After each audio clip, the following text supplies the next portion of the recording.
আসসালামু আলাইকুম রহমতুল্লাহ। প্রিয় বিশ্ববিদ্যালয় ভর্তি পরীক্ষার্থী ভাই বোনেরা, আমি তোমাদের জুবায়ের ভাই, ইউটিউব ভিত্তিক প্ল্যাটফর্ম জুবায়ের ইংলিশ একাডেমির প্রতিষ্ঠাতা এবং বর্তমানে আমি পড়াশোনা করতেছি শাহজালাল বিজ্ঞান প্রযুক্তি বিশ্ববিদ্যালয়ের ইংরেজি বিভাগে। তোমরা যারা শাহজালাল বিজ্ঞান প্রযুক্তি বিশ্ববিদ্যালয়ে ভর্তি পরীক্ষার জন্য বসতে যাচ্ছ, তাদের বি ইউনিট থেকে যে এসএসসির ম্যাথ থেকে 15 নাম্বার আসে, সেই 15 নাম্বারে ভালো করার জন্য তোমাদের কতগুলো স্টেপ কিন্তু ওভারকাম করতে হয়। তার মাঝে একটা স্টেপ হচ্ছে যে এই ম্যাথের বিগত বছরের প্রশ্নগুলো সমাধান করা। এরই ধারাবাহিকতায় আমি কিন্তু যে সাস্টের বিগত বছরের ম্যাথের প্রশ্নগুলো কিন্তু তোমাদের এখানে ফ্রিতে সমাধান করে দিচ্ছি।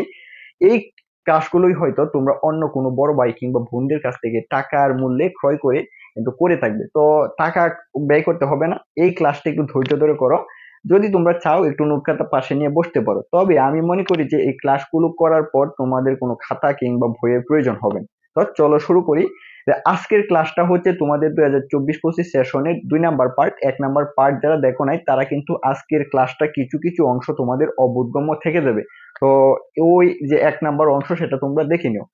তো 2024-25 সেশনের 43 নাম্বার অঙ্ক, যেটা কিনা তোমাদের মেইন বই থেকে এসেছে, সাস্ট কিন্তু বইয়ের বাইরে প্রশ্ন করে না। তার যে দৃষ্টান্ত সেটা হচ্ছে এখানে দেখতে পাচ্ছ 43 নাম্বার ম্যাথটা তোমাদের বইয়ের এক্সাম্পল 2 199 নাম্বার পেজ থেকে হুবহু না দেখ, শুধু এগুলো কিন্তু মানগুলো একটু চেঞ্জ করে দিয়েছে।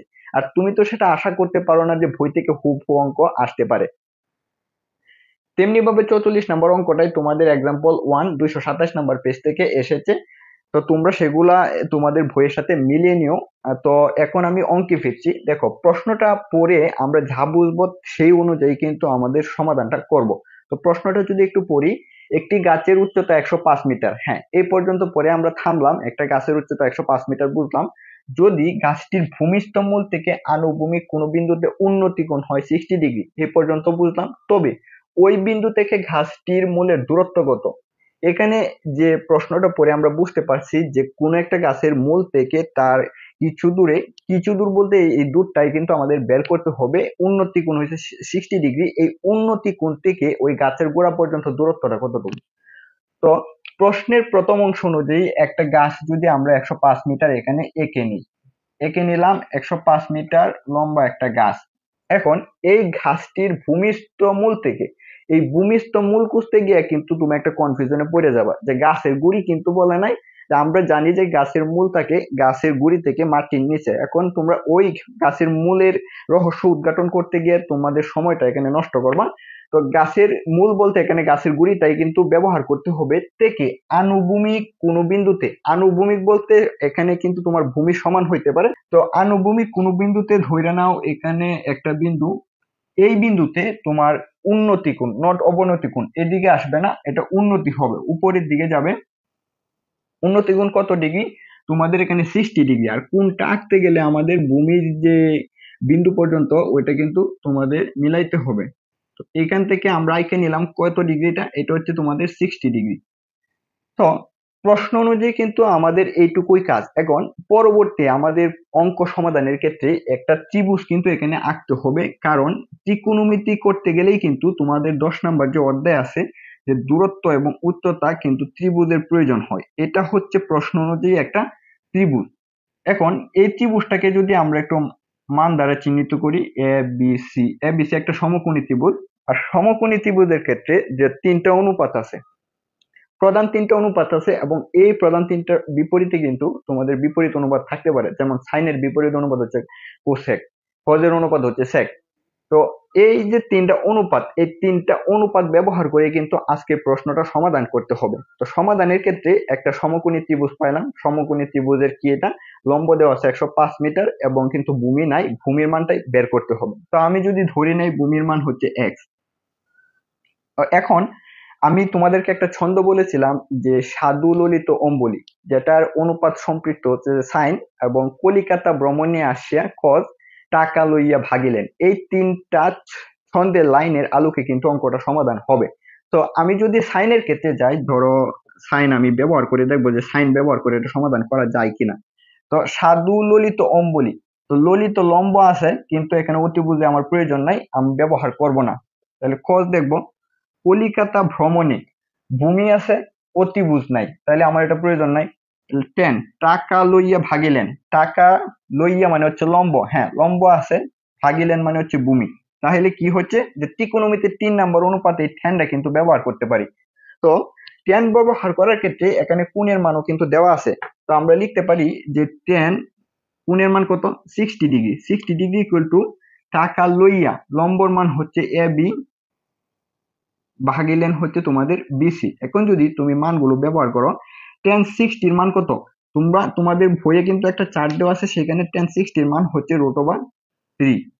AB এর মান কত 105 ডিগ্রি, BC এর মান নাই, আমরা BC এখানে ব্যবহার করতে পারি, কিংবা আমি x যেটা ধরে নিছি x এ ব্যবহার করতে পারি। এখন দেখো এখান থেকে x এর মান বের করার সাপেক্ষে কিন্তু x এবং √3 জায়গা পরিবর্তন করতে হবে, কিংবা আমরা যদি গুণ করে এক লাইন বেশি লিখেও কিন্তু নিতে পারি। তো আমি যদি x এর জায়গায় √3 নিয়ে যাই,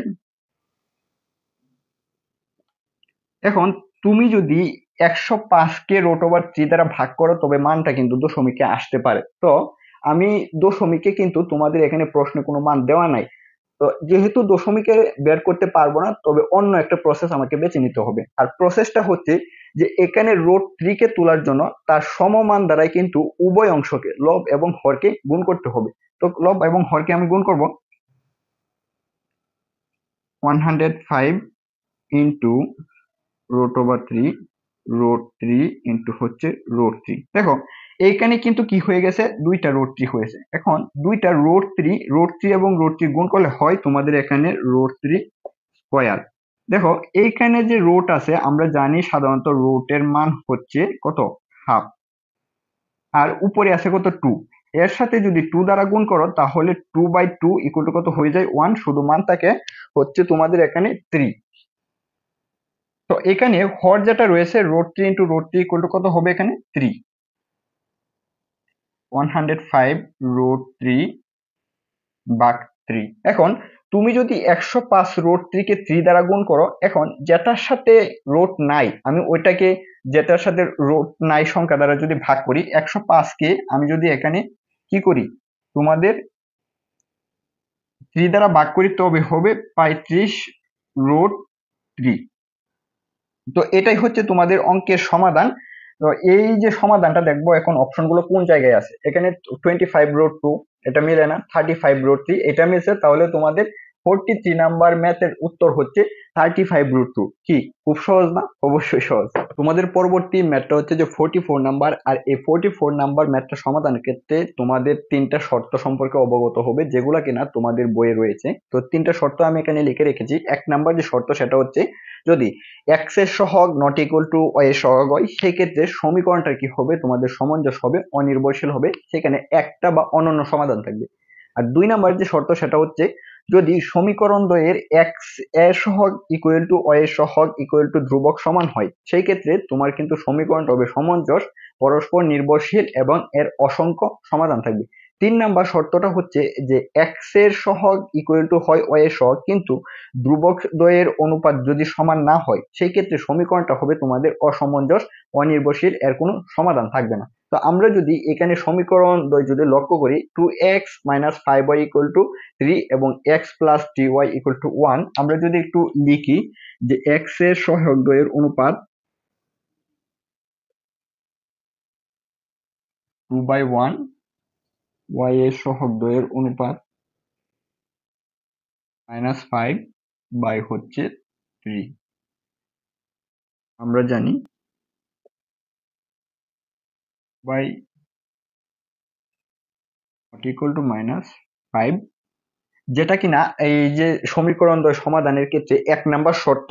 তো 1 নাম্বার শর্তের যে তোমাদের 3টা অপশন ছিল, সমঞ্জস হবে, সমীকরণটা পরস্পর অনির্ভরশীল হবে, অনন্য বা একটা সমাধান করতে থাকবে, অসমঞ্জস যেটা কিনা 1 নাম্বার শর্তের সাথে যায় না, তো এটা উত্তর হবে না, অনির্দিষ্ট না, এটা হবে না, একটা অনন্য সমাধান আছে, সেক্ষেত্রে অবশ্যই নির্দিষ্ট, অসংখ্য সমাধান আছে না, সমীকরণটার এই 1 নাম্বার শর্ত অনুযায়ী কিন্তু সমীকরণটার একটা সমাধান আছে, তো এটা উত্তর হবে না, যেটা রয়ে গেছে অর্থাৎ নির্দিষ্ট বা অনন্য একটা সমাধান কিন্তু আছে, সেই ক্ষেত্রে তোমাদের উত্তর হবে ডি।